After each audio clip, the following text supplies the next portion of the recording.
కొంతమంది మనం చూసేవి మన పిల్లలు చూడరు కదా అనుకుంటారు. వీళ్ళకి తెలియదు అసలు యూట్యూబ్ కానీ, ఫేస్బుక్ కానీ, ఇన్స్టాగ్రామ్ కానీ వాళ్ళ లెక్కలు ఎలా ఉంటాయో చాలా మందికి తెలియదు. నువ్వు ఎక్కువ ఏ వీడియోలు చూస్తావో అవే వాళ్ళు సజెస్ట్ చేస్తారు.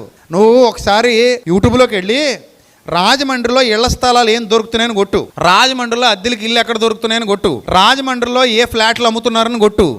అలాగో 10 వీడియోలు చూడు.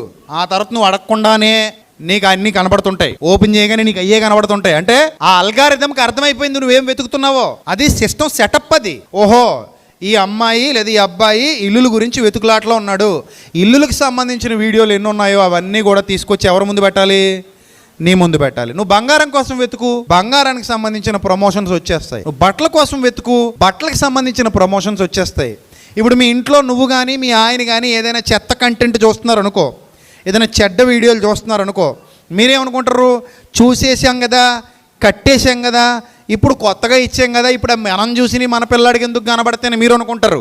కానీ ఆ అల్గారిథంకి తెలియదు ఇప్పుడు ఎవరు చూస్తున్నారో. ఆ యూట్యూబ్ అల్గారిథంకి తెలియదు, ఆ ఫేస్బుక్కి తెలియదు, ఆ ఇన్స్టాగ్రామ్కి తెలియదు. అందులో ఆల్రెడీ సెటప్ చేసి పెట్టేశారు. నువ్వు ఏదైతే ఎక్కువ వెతికావో, ఏ కంటెంట్ అయితే ఎక్కువ చూసావో, మీ పిల్లలకు ఫోన్ ఇచ్చిన తర్వాత కూడా వాళ్ళకు కూడా అవే ప్రమోట్ చేయబడతాయి.